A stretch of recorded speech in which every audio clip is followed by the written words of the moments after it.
সবুজপুর নামে এক ছোট্ট গ্রামে থাকত রমেশ নামের এক সবজিওয়ালা।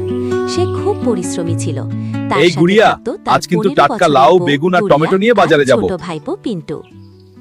হ্যাঁ গো, কিন্তু তুমি ঠিকমতো হাটে বসো, লোকজন তোমাকে খুঁজে পায় না।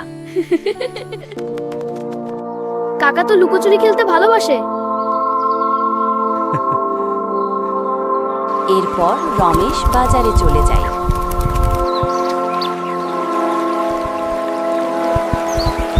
শুভ সকাল। বাজার কেমন চলছে আজ? সুপ্রভাত। চল, ভালোই চলছে।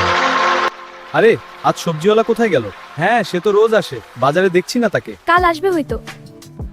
সকাল থেকে খুঁজছি, টাটকা আসলে সবজি তো রমেশ দরকার। হাটের এক কোনায় বড় একটা গাছের নিচে বসেছিল। চারদিকে আমার এত সবজি কি দোকান, এত খারাপ হয়ে গেল, কেউ তাকে কিনতে দেখতে আসছে না? পাচ্ছিল না। সকাল থেকে একটা বিক্রি হয়নি, এ কি করে হয়? ওগো, তুমি গুড়িয়া এখানে বুদ্ধি বসে আছো, করে সবাই তো তোমাকে বাজারের খুঁজে মাঝখানে পাচ্ছে না। একটা রঙিন কাপড় টাঙিয়ে দিল। তার কাকা, উপর বড় তুমি তো করে সত্যিই লিখল, লুকোচুরি খেলছো। রমেশের টাটকা সবজি।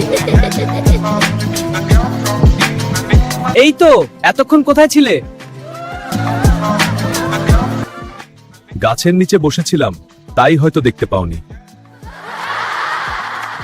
সেদিন এইদিকে থেকে এসো। রমেশ আর দাদা, কখনো সতেজ লুকিয়ে সবজি বসে না। নাও। সে লাউ, সবসময় বেগুন, এমন টমেটো জায়গায় বসে সব আছে। যেখানে সবাই সহজে তাকে খুঁজে পায়। স্বাগতম, মাত্র 20 টাকা কেজি। কত নেবেন? আর বেগুন কত?